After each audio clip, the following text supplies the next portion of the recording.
What's going on, everybody? Hey, thanks for joining me on this impromptu late afternoon spur of the moment chat.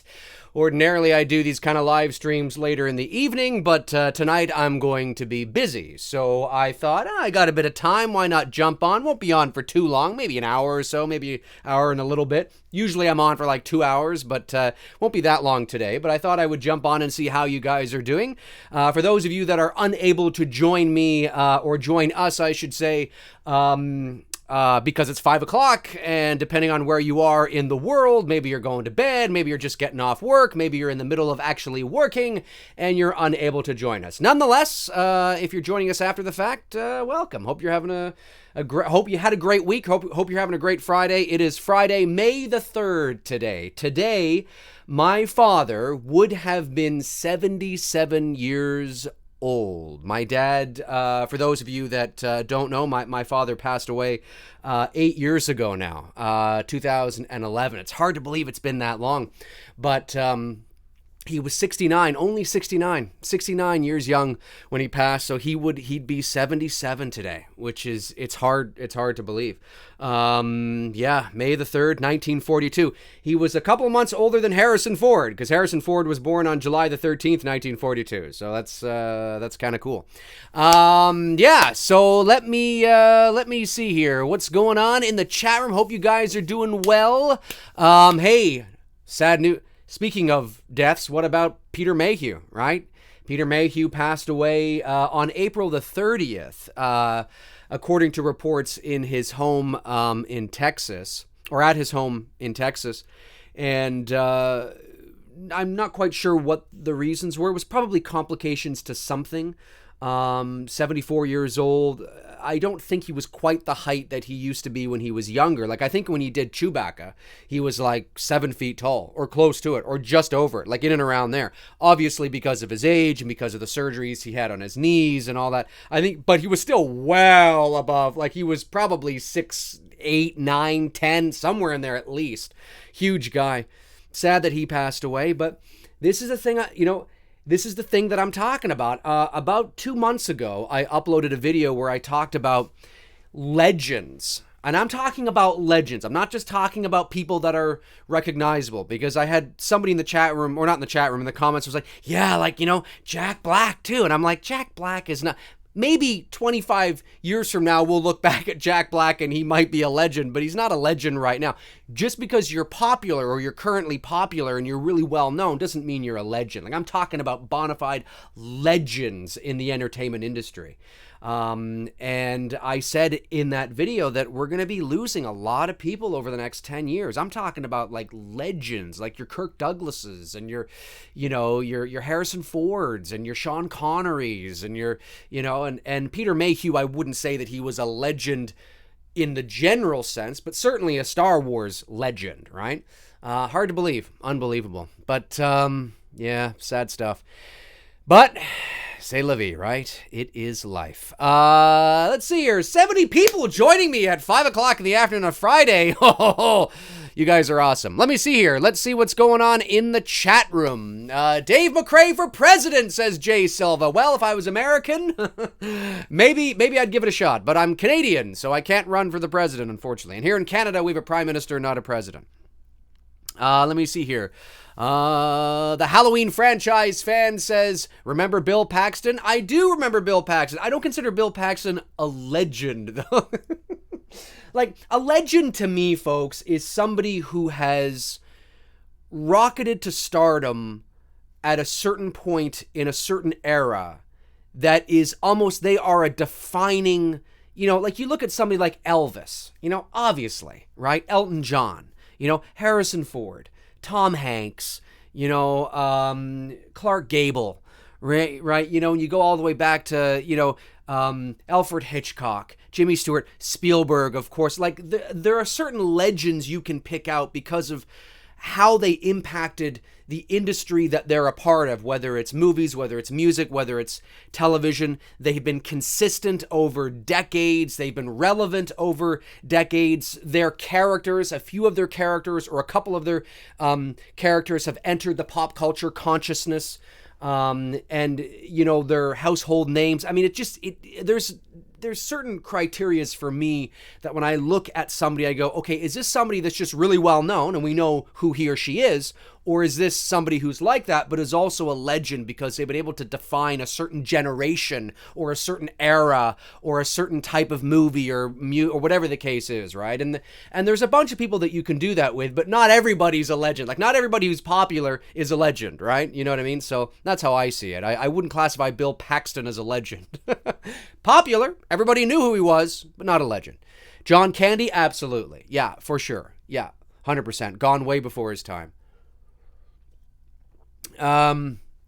Anyway, let's see here. Brandon Berry says, Dave, I heard they may be having a screening for episode 9 because 93.3 FM here in Phoenix are having a giveaway to see episode 9 already. Well, there you go. I guess, well, yeah. I mean, I would assume that would be for later this year, Brandon. That wouldn't be for right now because obviously they're still in post-production. But your 93.3 FM is probably getting ahead of the curve and getting ready to sort of, they're using it as a marketing and promotional tool well in advance of when the movie is released. So that's really cool. The Halloween franchise fan says, my favorite Jack Black portrayal is School of Rock. What's yours? Oh, I love School of Rock. You know what? I have a guilty pleasure for Shallow Hal. You probably couldn't even do that movie now. You probably couldn't even do a movie like that now. You know, because of the content and because people might look at it and go, oh, well, it's not very nice. It's fucking hilarious, man. It's a movie and it's funny. It's funny. One of my favorite films by him for sure. Love that movie. Super chat from the Crystal Laker. Thank you, the Crystal Laker. Much appreciated. Thoughts on the Friday the 13th lawsuit? Well, that's a loaded question, but my general thoughts are this. I'll be honest with you. I'm aware of the lawsuit. I know who's involved, obviously. I know what the discrepancies are and what the issues are and why both parties feel that they own the rights to it. But I'll be honest with you, I haven't thought long and hard enough as to who I side with. At face value, you might say, well, Victor Miller, right? But if you dig a little deeper, you might go, well, but Sean S. Cunningham does have a point, but then you go, but, Victor Miller does. You could go back and forth. I think most people, from what I'm hearing in my circles, tend to side with Victor Miller for obvious reasons. And it's you can't really sort of, it's a tough thing to fight against. I just hope that it gets solved sooner than later.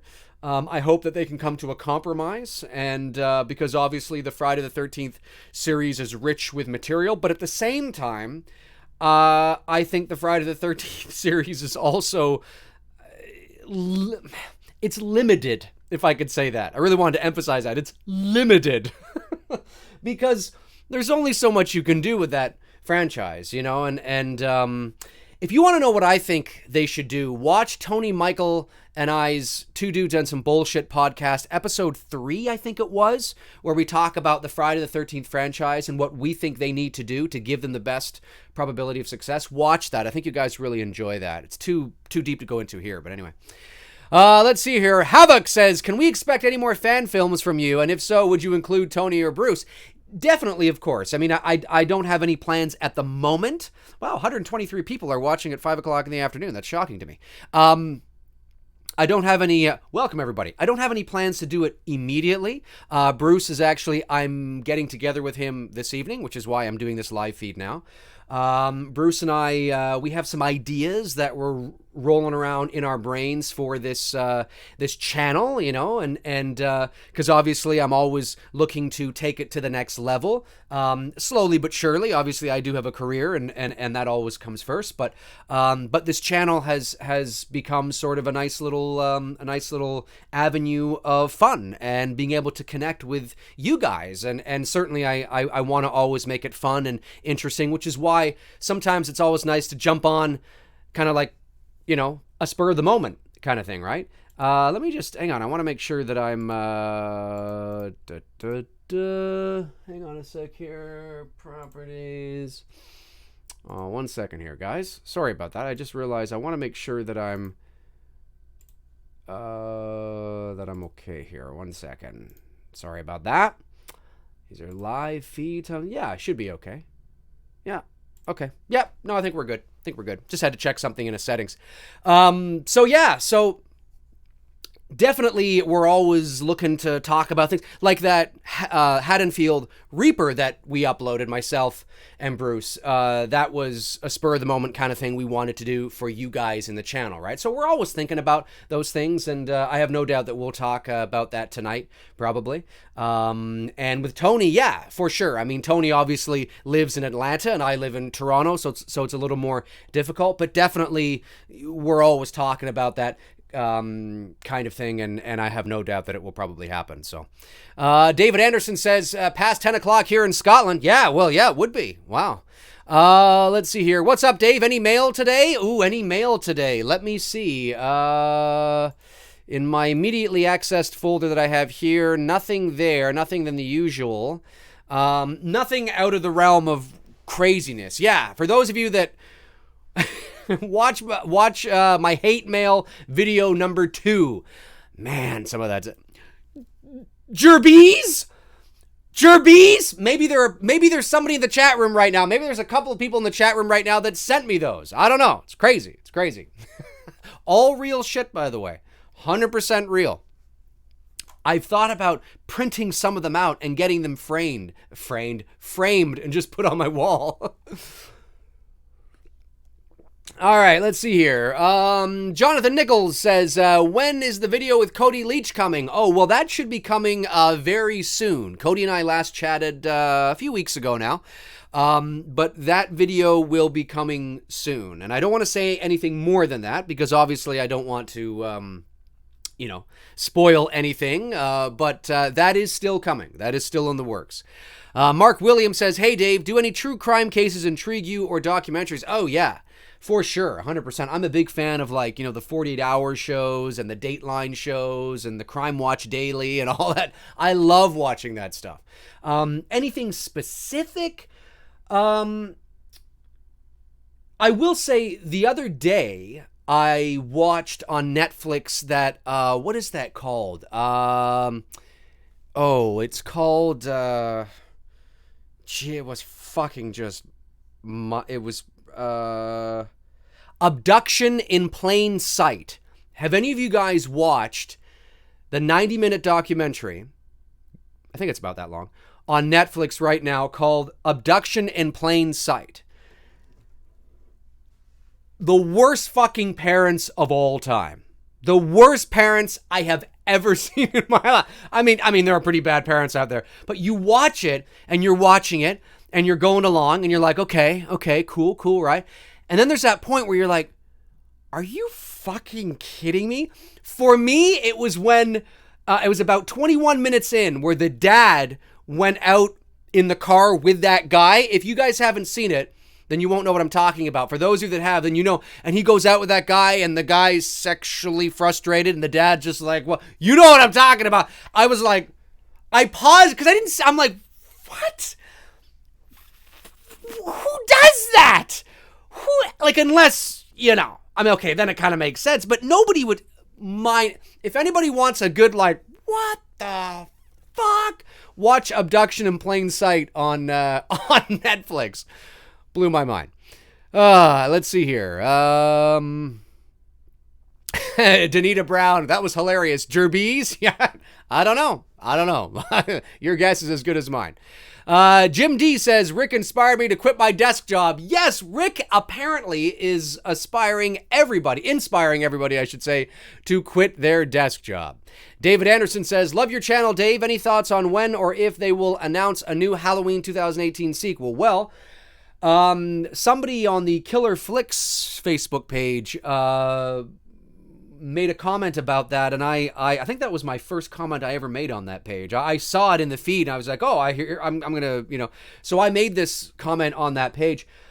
For those of you that don't know, Blumhouse, as of right now, does not have the rights to a Halloween sequel. So I am left to assume that they probably, in the initial sort of stages of working through getting the rights to do Halloween with Trancas, they probably negotiated a one-picture deal. And Trancas probably... this is purely speculation, going on what I know and sort of how these things work. Ballpark, that's probably what it was. Probably Trancas wanted to take it in baby steps because, with all due respect to Trancas, Halloween's all they've got. I mean, yes, they have other things under their banner, but they are primarily known for Halloween. It is their baby. It is their bread and butter. They hold that franchise very close to the vest. And I think that they probably, I think Malek Akkad probably was like, okay, let's just take this in baby steps. Because if they negotiated a 3-picture deal and everybody hated the first Halloween, I'm sure they could always go back on it and rework something in a contract. And, I mean, those things happen. Buy them out and all that kind of shit. But, I just think that could have played a factor. It was like, okay, let's just see how this goes. So they don't have the rights. Contrary to popular belief, they actually do not have the rights to a Halloween sequel. Jason Blum has said that he's working on trying to get that, but a sequel cannot be made until they have that. So, there you have it. I have said from the get-go that I don't think Blumhouse is in any rush to do it, and I think the primary reason could be because although it made a lot of money, and it did, I just don't know where you go with it. It has a shelf life. You've heard me say it, 1,000 times. I don't know where you go with it. I know where you go with it because I have a sequel idea coming for you guys, of where you could go with it, but at the end of the day, it's just, it would not surprise me if they never made another one in this timeline, in this universe. I've said that. Will they? Yeah, probably, because it made a lot of cash. But if they never did, if 5 years goes by and we still don't have a sequel, that would not surprise me at all. Because I think it was just like the way it was orchestrated, the way it was executed, the hype around it, the nostalgia, it was like a swan song. It was like the band back together again for one last, like, their farewell tour. Like, it didn't strike me as it was trying to set up this overall arcing brand new universe, and now we can glom on to Allison and Karen, and it didn't strike me as that kind of thing. It didn't, and I guess primarily because I thought Allison and Karen, for the most part, were really underdeveloped, and I really didn't give a shit about them, and I just, it was really Jamie's movie, and Michael's film, and it was cool to see them together, but to go on from there, who cares? Like, I just, that's how I feel anyway. I would be more, as crazy as it sounds, I would be more interested waiting 5-10 years and rebooting the whole thing. But that's me. Joe Williams says, I feel like another Halloween wouldn't be great, to be honest. It could be good, but that's it's ceiling. The ideas seem dated and obvious. Well, that's just it. I mean, I've said it before, I'll say it again. The more sequels you make, inevitably you're going to find yourself right back where you started, and I was, yeah, anyway. I don't need to go on. Let's see here. Slasher Pepper. I like that name. Slasher Pepper. Slasher Pepper says, do you have any other horror content creators on YouTube to recommend? Say me. I don't know who you are, but if anybody wants to check out Slasher Pepper, knock yourselves out. Yeah, well, I mean, certainly in this space, I think sort of the ones at the forefront in this space, it all depends on what you're looking for, right? If you're looking for movie reviews, guys who review movies, then in the horror space, there's a lot of them. There's The Horror Show, right? There's Cody Leach, Drum Dums, We Watched a Movie. I mean, there's a lot of, they're sort of at the forefront. For me, because I'm not really a movie reviewer, I'm more of a movie commentator. I like to commentate on whatever the hell I want to talk about. And then if one day I want to review a movie, I can, right? But there's no expectation that I'm going to.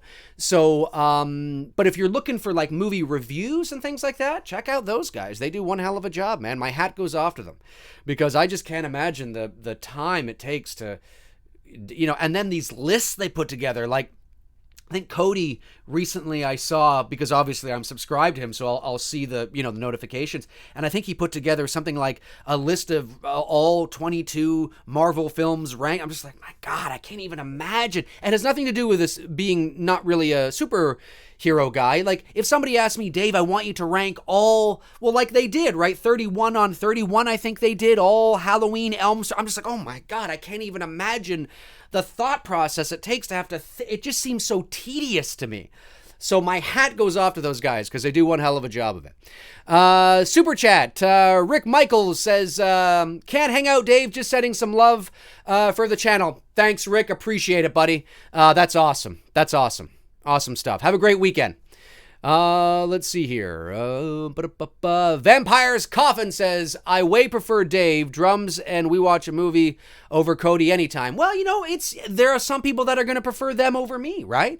It's all a matter of taste. Like, it's all a matter of whether or not somebody's personality jives with yours, right? Sometimes people can see me, and because I'm very loud and I have a presence and I talk a lot, some people might interpret that as I'm being verbose and pompous and arrogant, which is really not the case at all. It's part of my personality. And then you get some people that maybe are a little more subdued and calm, cool, and collected, and a little more in line.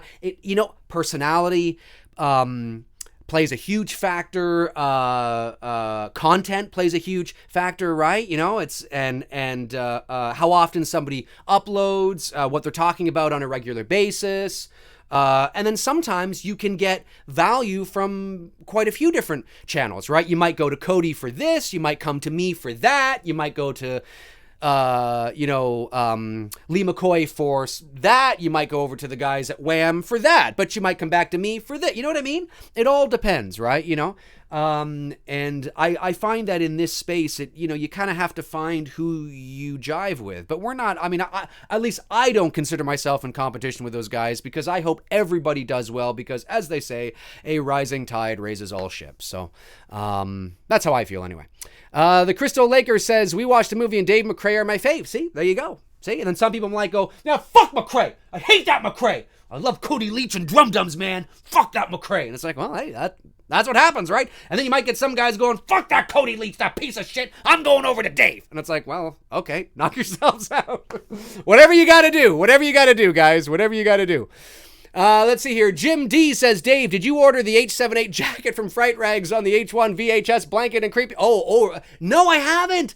I haven't done that yet. I plan on doing it, but I haven't done it. I've been so busy. As soon as I was done that video, I was caught up in doing other things. But yeah, I would love to have that H40 jacket. And that blanket is really cool too, because Tony Michael has that blanket and he purchased it. And he showed it, I forget what episode of Two Dudes and Some Bullshit it was, but he showed it and was like, oh, that's really cool. I would love to have that. That'd be awesome. I'd probably hang it maybe back there or maybe over my chair here or something. Who am I kidding? It would totally wind up on my bed when I'm watching movies or on my couch. I'd have it on my couch when I'm watching movies. But the jacket looks fucking awesome, for sure. Let's see here. Drew Muse. There's a new film getting made in the next few months in Scotland that I'm a part of. Hey, that's awesome. And Danielle Harris has just signed on as the main lead. That's awesome. What's your job, Drew? Are you part of the cast? Are you part of the production, the crew? Let me know. I'd love to know. Donald Coleman says, what's happening with the new Indiana Jones movie? Any news, buddy? Oh, well, I don't know if you know, but John Kasdan apparently is out as writer. And they're bringing in another writer. I forget the guy's name now. He writes for a popular show, I think. And they're bringing him in now. And it's kind of like, oh my God.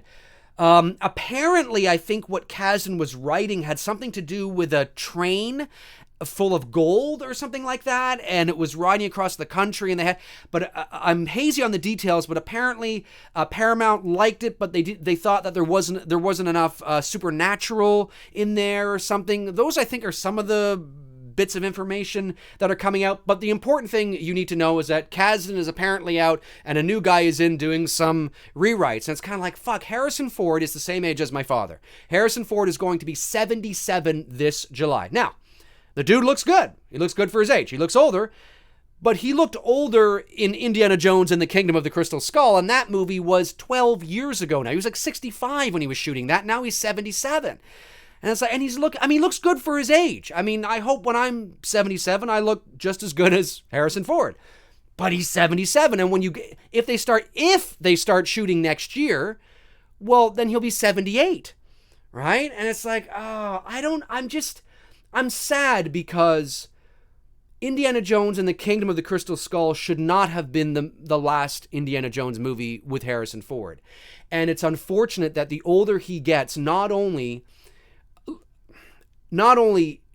does the window of opportunity for a Harrison Ford Indiana Jones start to diminish, but even if we get him as as Indiana Jones, we're not going to get necessarily the swashbuckling, wild, crazy Indiana Jones that we know and love, because he's going to be older. So there's only a certain amount of things that he can do. It might be, and I don't want them to bring in somebody new and have it as an ensemble, because that was one of the things I hated about the Kingdom of the Crystal Skull, was there were too many people. You had Indiana Jones, you had Marion, you had his son, you had fucking 2 other people or 3 other people. It was way too many people.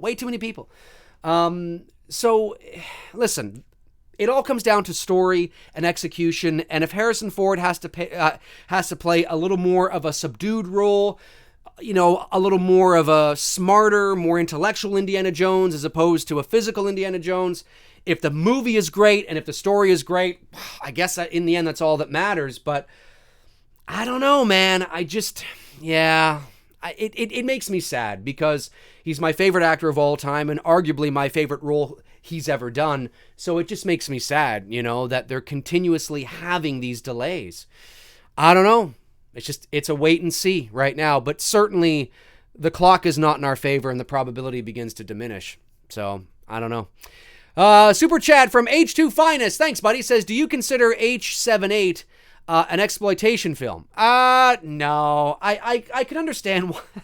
I can understand why people try to interpret it that way in terms of the whole, sexual angle as well, and the whole symbolism of Laurie survived because she's good, and everybody who dies wants to have sex and having sex, and you can even go further with that in the exploitation. I don't. I think it's just a horror trope that is there, and they could be doing yes, it's a stereotype, but I wouldn't necessarily consider it an exploitation film. I think it's a little more. I think it's smarter and a little more intelligent than that, and a bit deeper than that. I mean, you could make an argument that there's a part of that there, but I don't think that's the overall arcing theme of the movie. Bam West, thanks Bam for the super chat. Appreciate it. Says, hey Dave, if you could film a Halloween meets Friday the 13th film, what would your story be? Hope you're enjoying your day. Well, I wouldn't. Most of you probably know I'm not a big fan of crossovers. And I just, they're too spoofy to me. And so I wouldn't do it. That's my answer. I just wouldn't do it. You know what I mean? It's just too spoofy to me. Let's see here. Sean Ershin,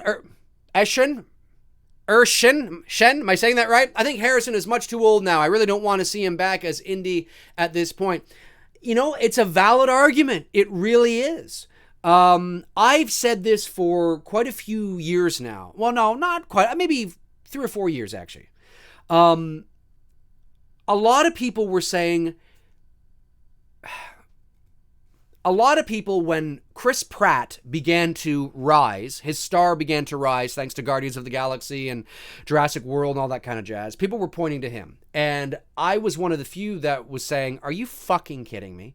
Nothing against Chris Pratt. But the only reason why people were pointing to Chris Pratt was because somebody photoshopped his face on a promotional image from Indiana Jones and the Last Crusade, where Indiana Jones is sitting there with Sean Connery, and they photoshopped his face on it, and the internet went nuts. And I was like, that doesn't mean, I don't, yes, he's a younger guy, and yes, he's got some swagger to him, but I just don't, I think he's too frat boyish. Now, maybe he'll grow into the role if they were to cast him, but he was big in Guardians of the Galaxy. He was big in Jurassic World, and I just think he would be too distracting at that point. At this point, and at that point when they were talking about that, I was like, he's too frat boyish. He's too jockey to me. Then I started to, he might be getting a little too old now because I think he's just into his 50s now, but I think he's in great enough shape and he's still young enough that I think you could actually get an Indiana Jones trilogy out of him. Although he is a bit older. And certainly if you want to cast an Indiana Jones, you may want to cast somebody who's between 35 and 40, and I understand that. But just somebody who's got the physique, somebody who's got the suave, somebody who looks like a movie star, who would look great in that outfit, who would be great with the ladies, totally. And this doesn't come lightly for me because I'm emotionally attached to Indiana Jones and Harrison Ford as Indiana Jones. But I sat there and I thought, you know who would make a great Indiana Jones? Would be Hugh Jackman. I'm not saying you cast him as Indiana Jones, but I thought about him and I thought he would be, in my opinion, a great Indiana Jones. He's got the stature, he's got the presence, he's got the suave, he would probably look good in the outfit, he's got the physique, he's still young enough, even though he's in his 50s, he's young enough that he could do all the tumbles and it's believable. You buy a 50, how old is Hugh Jackman right now anyway? He's what, 50? Hugh Jackman is... He's 50. He's 50 years old. He's 50 years old. So Hugh Jackman is still young enough that doing the rumbles and the tumbles, and he's in great shape, that you buy it. 70-year-old, 78-year-old Harrison Ford, not so much. As much as I love Harrison Ford as Indiana Jones. But I think Hugh Jackman, I would personally, if I was part of the studio, I would look at Hugh Jackman over Chris Pratt. Because Hugh Jackman doesn't strike me as a frat boy jock. He strikes me as somebody that could be the university professor kind of guy. Chris Pratt's too frat boyish to me. But that's how I see it anyway. I think Hugh Jackman, I think it's a possibility. Eric Simon says, Hugh Jackman is way too campy and flamboyant for my taste as Indiana Jones. Based on what? Based on The Greatest Showman? I think Hugh Jackman, really? Was he too campy and flamboyant for Wolverine? Think about that. Right? Hugh Jackman is a great actor, a talented actor, a great physique, right? Which is one of the reasons why he's great in a physical role as Wolverine, is because he understands movements and he understands body. And that doesn't mean he doesn't have a stunt guy. He does. But a lot of the physical acting that he can do is because he understands the physicality of being able to move the body. It's like how, Nick Castle, his parents were professional. I believe his dad was a professional choreographer in terms of dancing.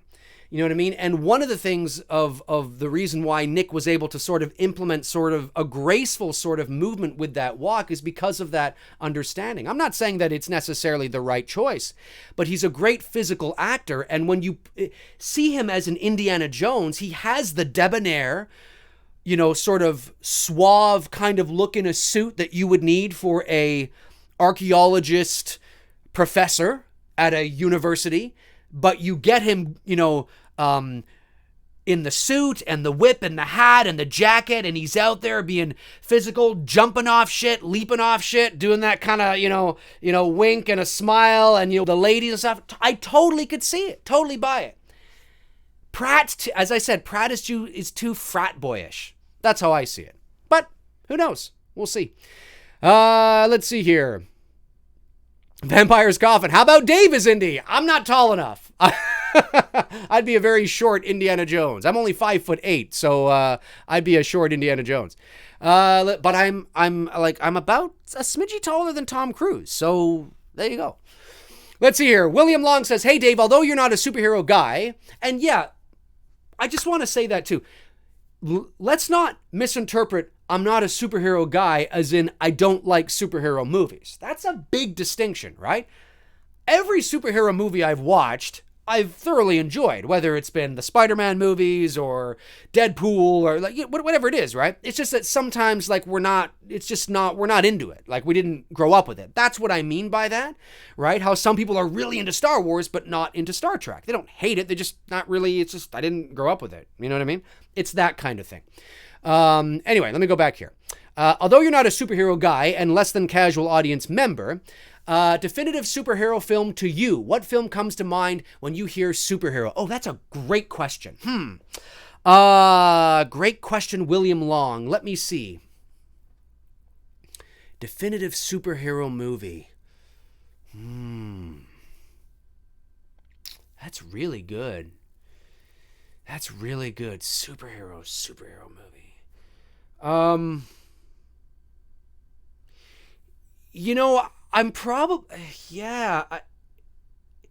probably going to say what I don't know if I have a definitive movie per se, but I'm very aware of what the MCU has done and the spectacle that the MCU is, and of course knowing, even though I didn't read comics, knowing that comics, kids who would grow up with comics and buy comics and read, the spectacle and the flashiness and the glitz and the glamour and the flash and all that kind of stuff of the animation and the punching and certainly I can look at what the MCU has done over these last 11 years and go, yeah, those are superhero movies.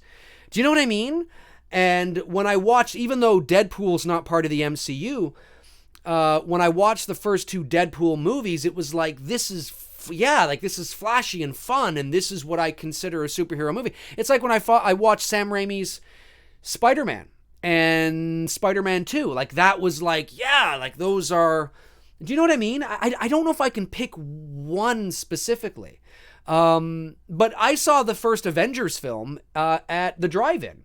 And I watched it. I was like, it was fun. I enjoyed myself. I was like, oh, that was a fun movie. It was like, yeah, like that's what you expect from a superhero movie. So I think it's one of the reasons why Marvel and the MCU is doing so well right now is because they've been able to capitalize and bring that spectacle from the comics and from the cartoons from the 70s and the 80s onto the big screen in a live action presentation, utilizing all of today's technology. So it's a roundabout sort of answer, but that's kind of, I just think of sort of the genre of what it's become now, essentially.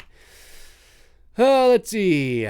MM says, Captain Kirk versus Han Solo. Who wins? Solo. Solo wins. Because Solo shot first. Let's see here. Did I miss any super chats? I don't think I did.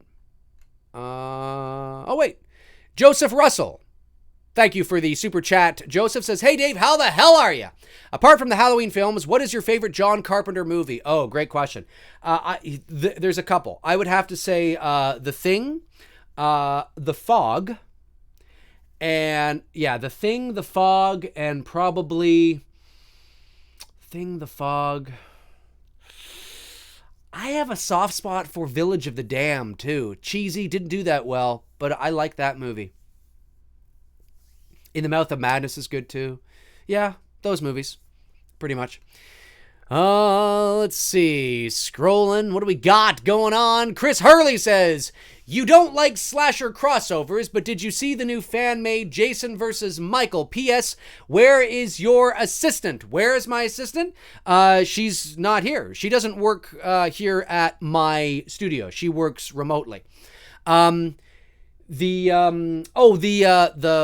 Jason versus Michael.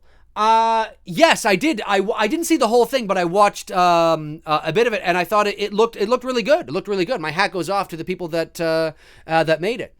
Let's see here.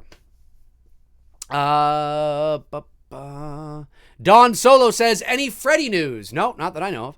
Zach Frederick says, Dave, what do you think about them bringing the X-Men into the current Marvel Cinematic Universe now that Disney made a deal with Fox? And I mean the X-Men with Hugh Jackman, not a reboot. What do you think? I don't know enough about the superhero genre, as it pertains right now to the MCU on whether or not that would be a good idea. Do you know what I mean? Like, my immediate response wants to be, yeah, that sounds really cool. Why not?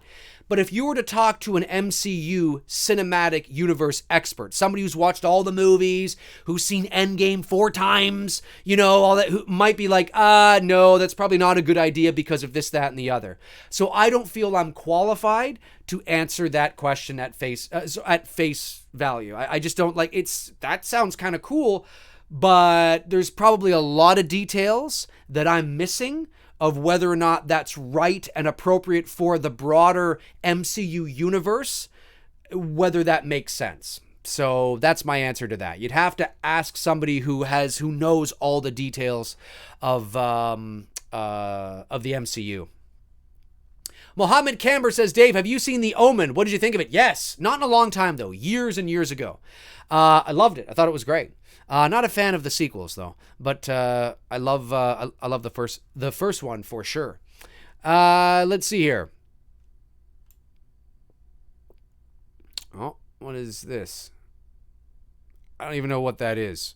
So we're going to go to you. And Your New Black Shepherd. Yeah, I don't know what Your New Black Shepherd. I don't know what you're doing in the chat. Oh, I see what you're doing. Okay, yeah. Well, all right, buddy. Yeah. All power to you. Yeah, rock on. Jesus Christ. Oh my God, people. Sorry about that, folks. The individual has been blocked. Fuck. Unbelievable. Oh, boy. Anyways, sorry about that. When you do a live stream, obviously, you can't, whatever the case is, rip into him, Dave. Yeah, I should. Yeah, what's his name? What was his name again? His name was Your New Black Stepdad.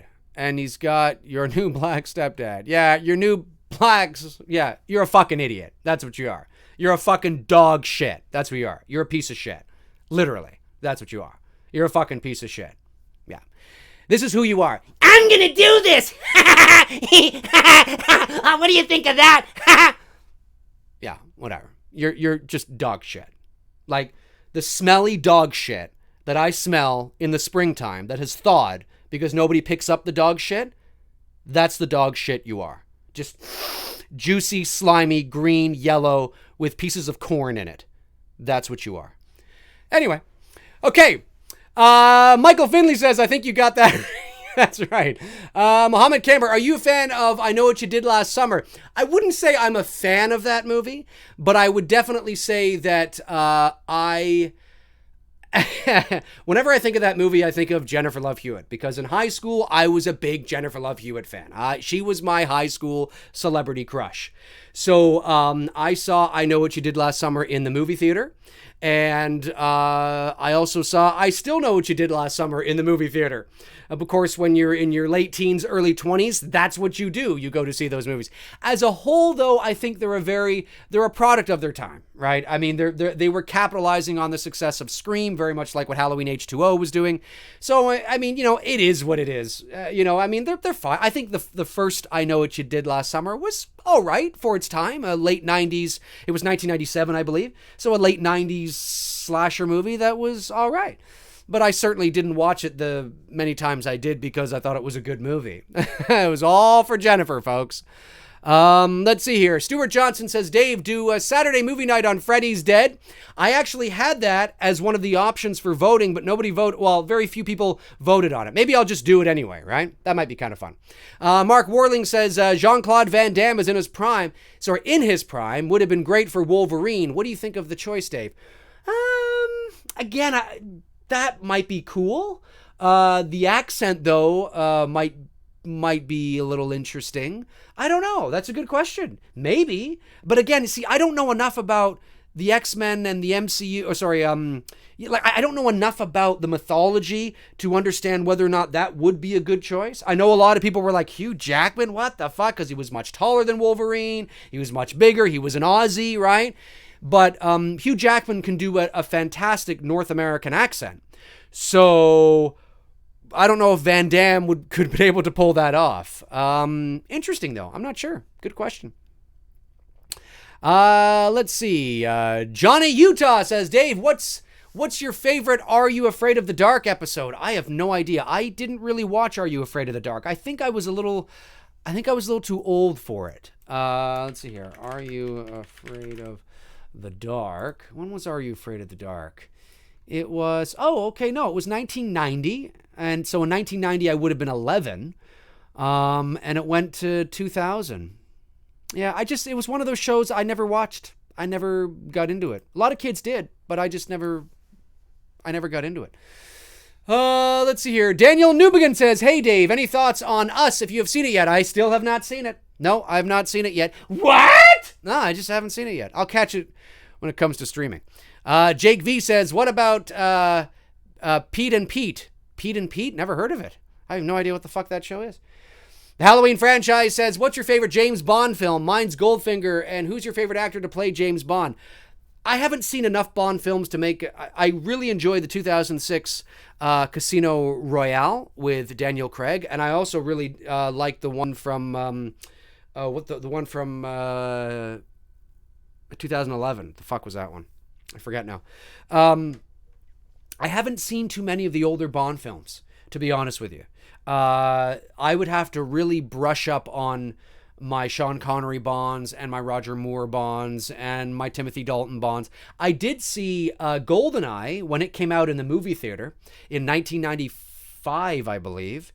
I did go to the movie theater to see that with Pierce Brosnan because that was his first go at James Bond. I remember that was all a big deal then because people weren't really big fans of Timothy Dalton as Bond. So this was like to cast him, Pierce, as Bond, it was like a big deal. And myself and my buddy Bruce went to see GoldenEye in the movie theater. Wow, it's hard to believe. That was 24 years ago. Unbelievable. Okay, let's see. Ty Sean Anderson says, hey, Dave, could you do your own Halloween trailers? Could you do your own Halloween trailers, all 11 of them? Could I do my own Halloween trailers? I'm not sure what you mean. What's the question, Ty? Sorry about that, buddy. Chris Hurley says, the one with Christopher Walken. Someone help me out. A James Bond movie? I don't know. What is it? Come on. Help him out. I don't know. I'm not sure what one that is. Let's see. Let me scroll back here, see if anybody's got anybody I've missed. Anybody I've missed? Some new people. Let me see. 160 people watching. Wow, 160 people watching on a Friday afternoon. Again, I'm not going to go too much longer because I have some things I got to do tonight, but I thought I would definitely check in with you guys, see how you guys are doing. This will probably be the last, because you'll probably, after this, it probably won't be till Two Dudes and Some Bullshit, which is only a couple of days anyway, unless something massive breaks and happens, who knows, or I get the itch to actually talk about something that's pissing me off or grinds my gears. You guys know me. Let's see here. The Halloween Warrior says, the Michael Myers of H2O was far away from the original. Do you agree, Dave? Far away the Michael Myers of H2O was far away from the original. Do you agree? Absolutely, 100%. Oh my God, yes. It wasn't even close. It's not even in the same ballpark. It's not even the same league. Dan Curley says, do you have a favorite remake from 2000s on? Oh my God, I'd have to... a remake from the 2000s on. I don't know. I'd have to think about what the remakes are. Oh, hang on. Uh-oh. Oh, we're back. Oh, we're back? Yeah, we're back on. That's what happens on the live streams, folks. Oh, wait, are we back? I think we're back. Are we back? Yes, we're back. All right. The live stream. The live streams. Doing things live, folks. That's what happens. Super chat from Neil Rook. Rook, am I saying that right? Rook? Hopefully I'm saying that right. Billy from Black Christmas 1974. Thoughts, Dave? Oh, yes. Black Christmas is it's a Canadian movie, by the way. For those of you that don't know, it was shot right here in Toronto, and the sorority house is still here in the city. and it's not that far away from me, and it's still there, and you can go see it. I don't think you can go in. I don't believe if it was then, I don't think it was a sorority house then. I don't think it was. But it's still there. And one of these days, I'm actually going to go over there and take some photos of it, maybe do a live stream from the outside of the house. I think it'd be really cool. But, oh yeah, it's a great movie because you have no idea who the hell Billy is. You have no idea who, and it's not like they've, done a series where we find out who he is and his backstory. We don't know. And the opening of that movie's so great through the POV when he's outside of the house and he's looking in the windows and he's on the ground floor and he's trying to get in. It's so creepy as fuck. And to set it on Christmas and, oh, I'm telling you, man, one of my favorite horror movies of all time, period. Such a creepy fucking movie. I love it. Let's see here. Gary Boy says, will you give me a shout out, Dave? Yes. Hey, Gary Boys, how the hell are you? Hope you're doing well and hope you have an awesome weekend. The Halloween franchise fan says, I shot him 6 times. He's not human. Get in the car and we'll look for him. Says something like that. All right, get in the car.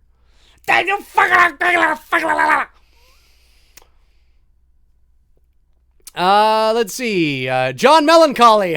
I like that. Instead of Johnny Melancholy. Instead of Johnny Mellencamp? I don't know. Do you like the new look of Chucky? Yes, I do. Yep. I have no issues with it. I have no issues with the look.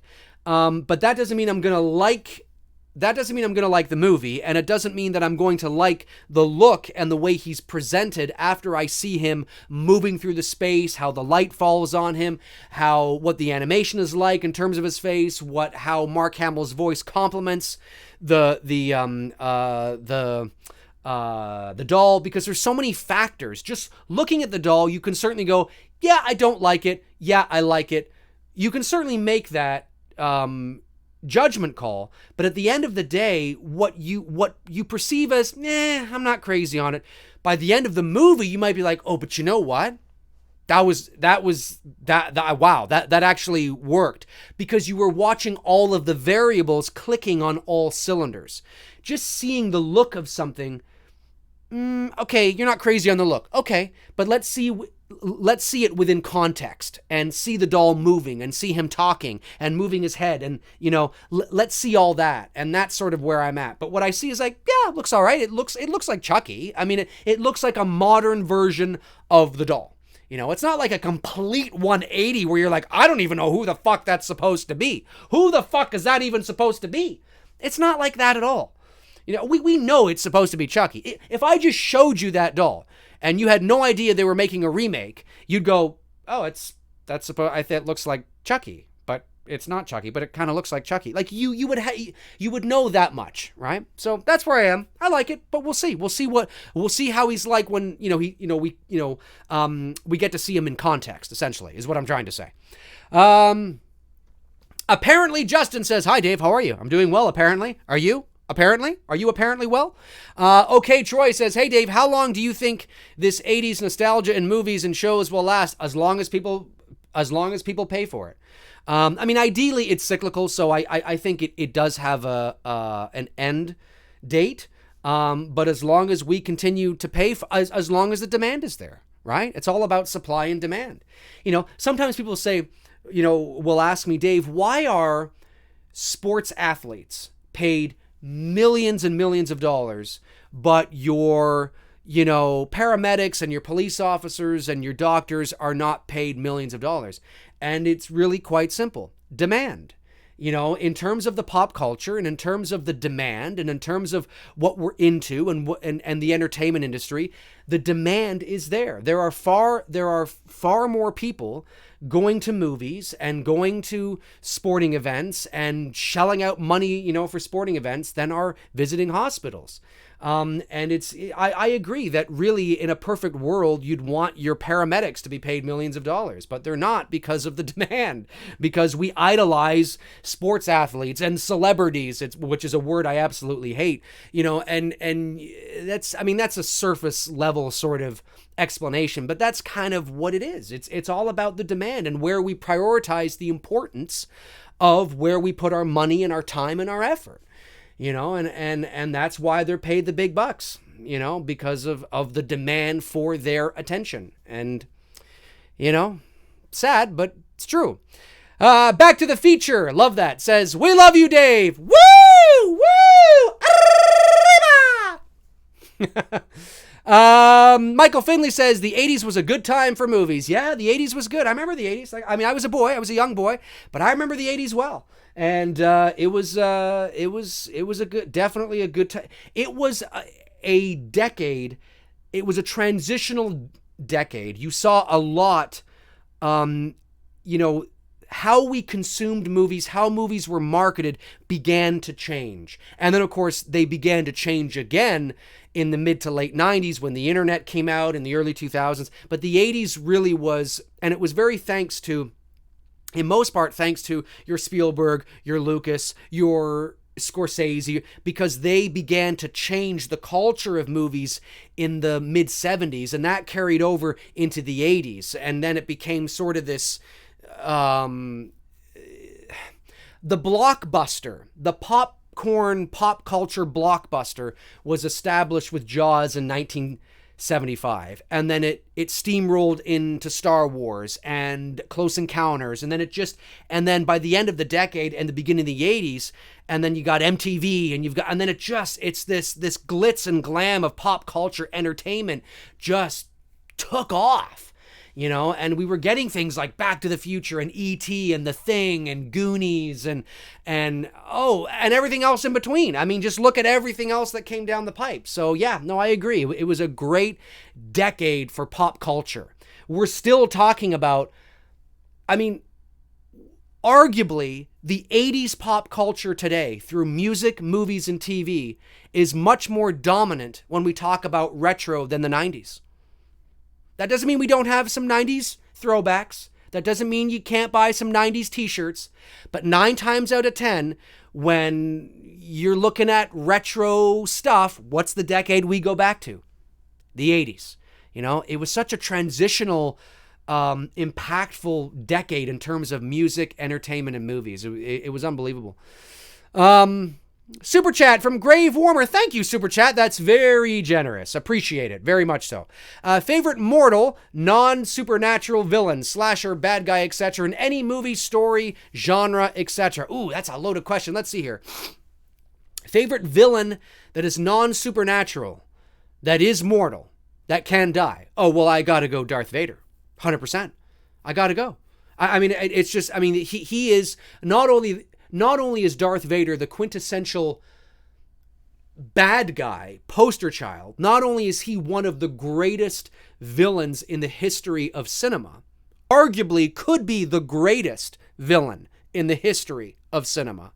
He is the poster child of what you expect from a villain. But he's mortal. Now, you could make the argument and say, well, yes, but when he died, he redeemed himself, and that's why he was able to be a Force ghost, so he could, in theory, live on. I get that, but as we know him, Anakin Skywalker, Darth Vader, as we know him, he died, right? There's no... Immortality does exist in the Star Wars universe, but it's not like the physical body can live on forever, ever, and ever, and ever, and ever, and ever. So for all intents and purposes, he was mortal, right? Yes, he was mortal. He did die. And that was sort of the sacrifice. Like, Luke was able to redeem him, he sacrificed looking at his kid with his own eyes. He knew he was going to die, and that was sort of the sacrifice. That was his punishment, essentially. He was redeemed, but you're going to have to die because of all the fucking horrible shit that you've done. I mean, that's just it, essentially, in a roundabout kind of way. So yeah, for me, it would definitely be Darth Vader. And I know that seems like a little bit of a cop-out because it's like, well, I mean, he's like the villain to end all villains, but yeah, exactly. He's the perfect example of what you're talking about. Apparently, Justin says, are you watching Star Wars for May the 4th? I was going to watch all of them, but this year I'm just watching 4 to 6. Probably not. I'm very busy tomorrow, so probably not. Maybe I'll watch something. I'm getting together with my girlfriend tomorrow, so maybe we'll watch something. I don't know. We'll see. We'll see how she feels. We'll see how I feel. Not really sure. Oliver Mercer says, hey, Dave, do you remember the Tales from the Crypt series? What are your thoughts? I was thinking Creep Show there. I do remember Tales from the Crypt. Yes, it was a series, but I don't remember much of it. Sorry about that. Let's see here. Let me see. Just scrolling back to see if there's anybody new. Guillermo Medina. Hey, Guillermo. Good to see you. Hey, Dave. I thought you were just going to say, hey, Dave, I just got out of the shower. You said, excuse me, I just got out of work. Shout out to all Godzilla and Halloween fans. That's right, gay. Godzilla, King of the Monsters. It's coming up. Not too many weeks away now. Folks. I'm looking forward to seeing that one. Let's see here. Scrolling down.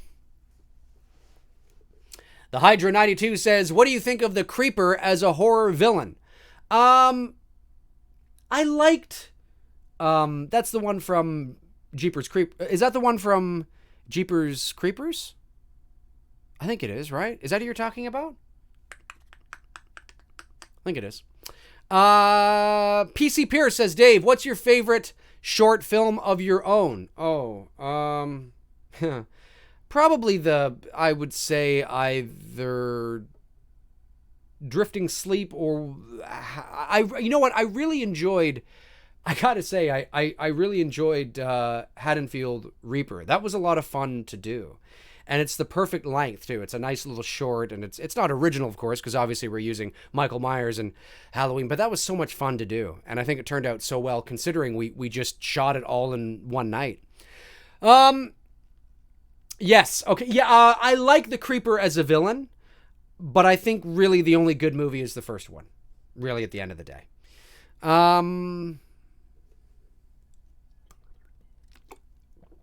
Let's see here. We'll go for about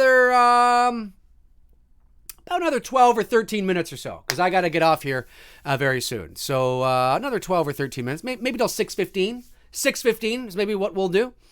Zach Frederick says, well, Dave, the 80s is more celebrated right now because it's further removed than the 90s. But in the 70s, it was the 50s nostalgia that was popular. And in the 90s, it was the 60s and the 70s nostalgia. That's very true. That's a very good point. It is all relative. That's very true.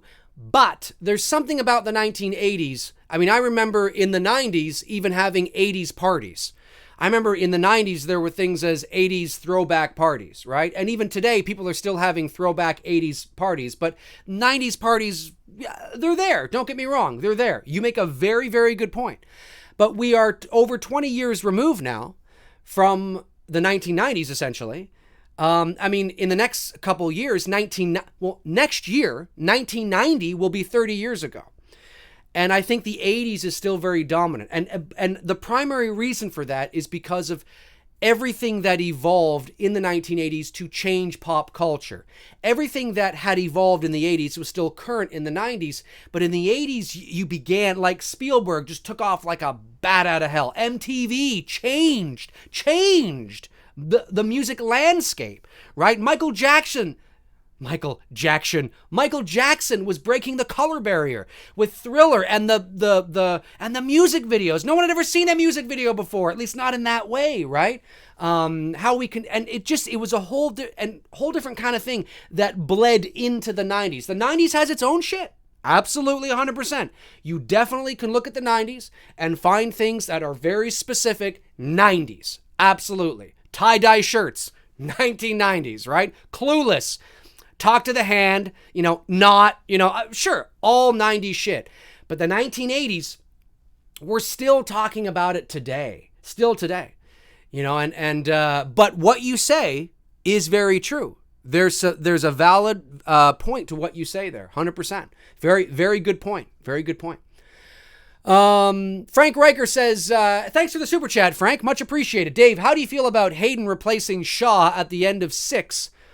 and that being the version they show most on cable. Oh, I think it's garbage. I think it makes no fucking sense.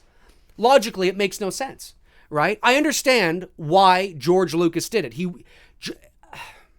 The best special edition out of the original 3 is Empire, because it's the least tampered with, and everything that they did tamper with, you could go, that actually does make it better. That actually it was subtle enough, but it's still, it really actually does help to complement it.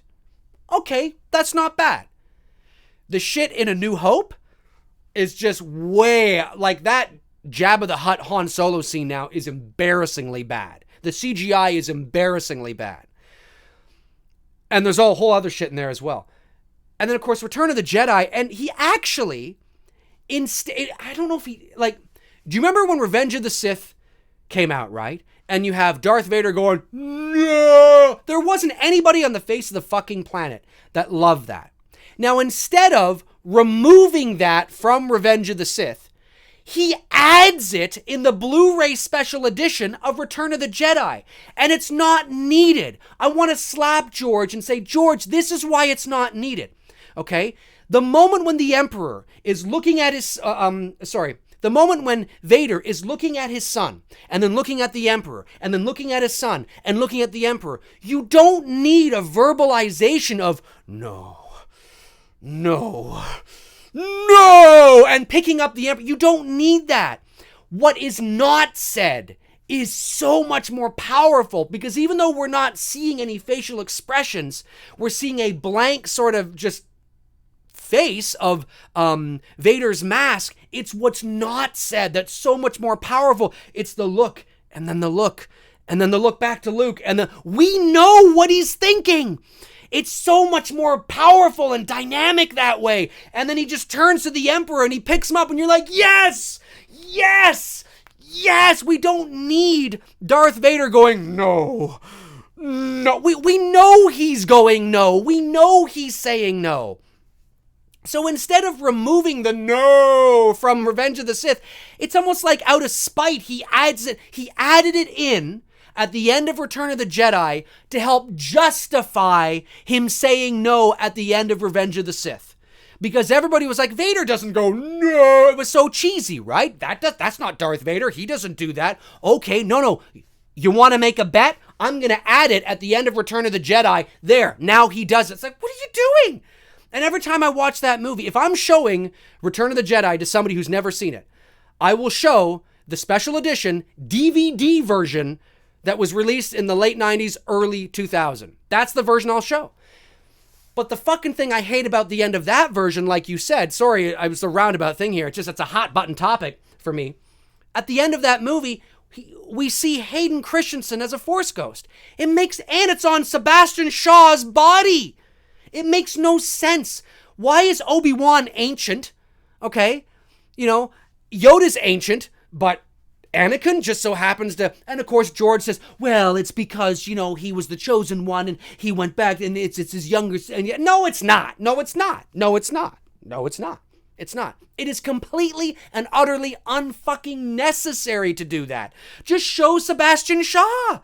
Just show him. That's what he looked like when he died. That's what we see as a Force ghost. No, he did it because he's trying to justify the connection to the prequels. And although I get it in principle, it's absolutely not needed.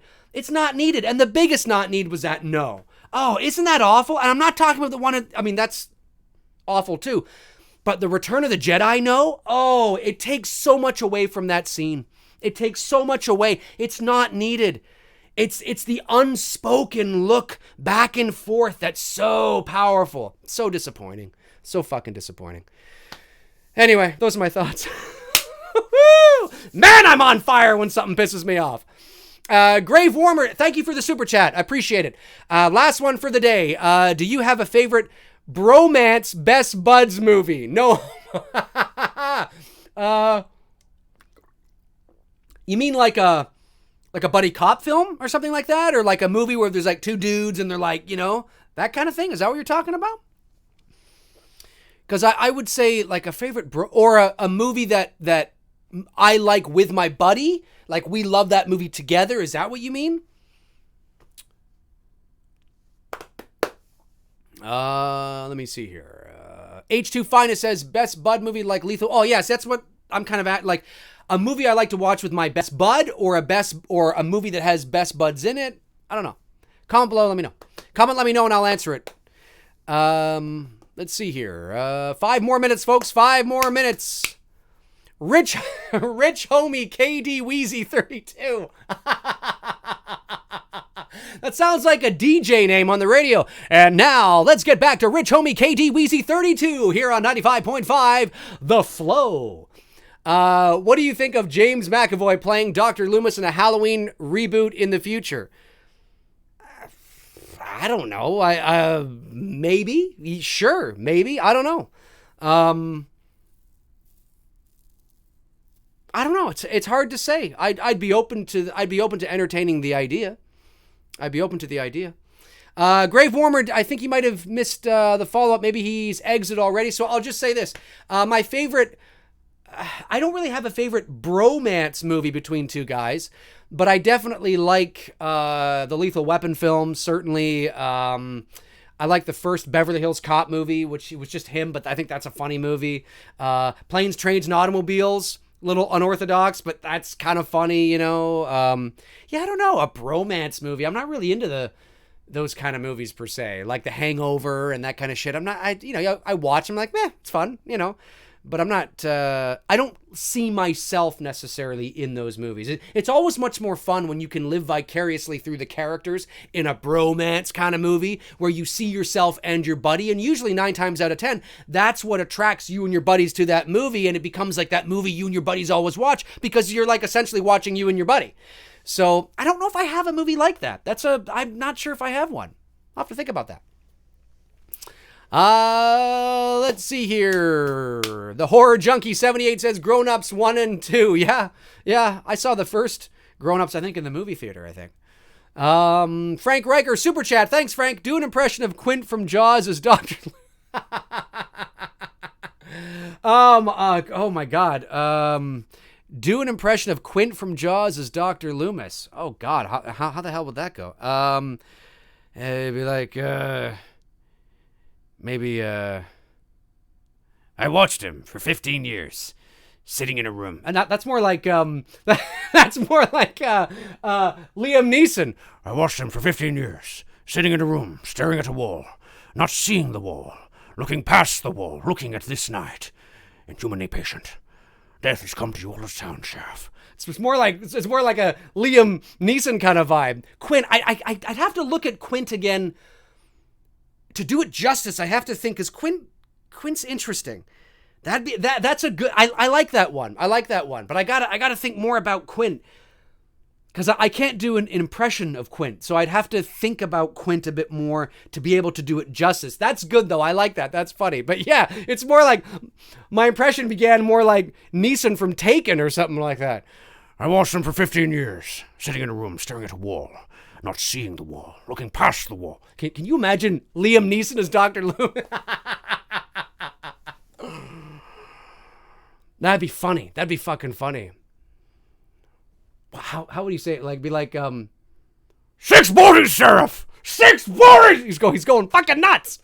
That'd be funny. Oh, I gotta work on that, Frank. Now you got me thinking about it. I'm gonna be thinking about it all night now. I'm gonna watch me some Quint from Jaws. Or even if I could watch some, even The Sting, because he's also in The Sting as well. That's a great movie. Okay, we're down to 1 minute left, so I'll take a couple more questions, then we'll call it an evening, folks, because I got to take off. Hope you guys are having an awesome Friday. Don't forget, this Sunday night on episode 21 of Two Dudes and Some Bullshit, Tony and I are going to be talking some Child's Play and some Chucky. We're going to be talking some Child's Play 1, some Child's Play 2, the new Chucky as well, what we like and don't like about the rest of the franchise and all that kind of jazz. So make sure you tune in this Sunday night at 7 o'clock p.m. Eastern Standard Time for episode 21 of Two Dudes and Some Bullshit. Hard to believe. Let's see here. Mark Worling says, Dave, do the impression of Tattoo from Fantasy Island. The plane. I haven't seen that in so many. I haven't seen that in a long time. My God. That was I probably just butchered that impression.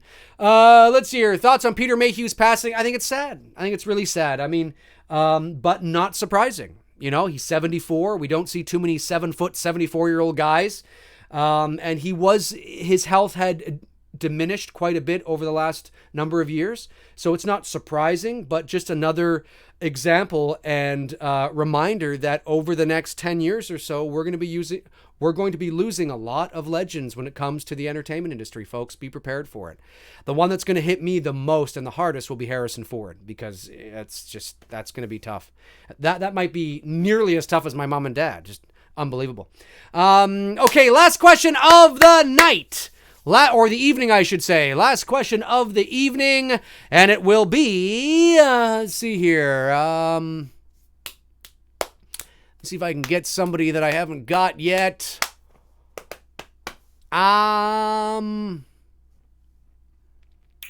Let's see here. Let me scroll back. Somebody I haven't answered. Somebody maybe who's new, who doesn't get a lot of questions in there. Hey, there's Laura Strapone. Am I saying that right, Laura? Hey, Laura, how are you? Haven't seen you around in a while. Great to see you in here. Oh, hey, there's Tabitha Short. So I have to watch The Green Mile, Dave. But did you know that it made more money at the box office than Shawshank? Yes, I did, Tabitha. Yes. Oh, yeah, when Shawshank came out, it was a box office bomb. Nobody went to see it. The Green Mile is a great movie. Okay, let's see.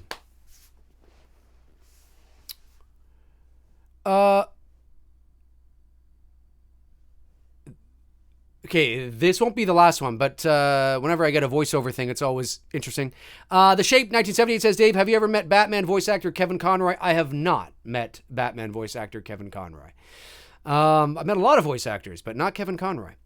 Let's see here. Okay, this will be the last one. The Halloween franchise fan. Well, actually, no, this won't be the last one because you've asked a couple, I've answered a couple. What do you think of Home Alone? Personally, I prefer Home Alone 2, Lost in New York. Tim Curry was awesome. I prefer the first one, but I like Home Alone. I saw Home Alone as an 11-year-old boy in the theater. All right. Last question, guys. Last question. Who's it going to go to? Last good question of the night, ladies and germs. Hey, there it is. Okay, Troy says, you ready for It Chapter 2? I am very much looking forward to the trailer that has yet to drop. As many of you know, I liked the first It. I didn't like it as much as I wanted to. I've since watched it again on Blu-ray because I own it. I liked it enough to own it. I thought it was a solid movie. Absolutely. But I didn't like it as much the second time I watched it as I did the first time. I'm not saying I hated the movie the second time I watched it. I just found my enjoyment level didn't go up. It actually went down a smidgy.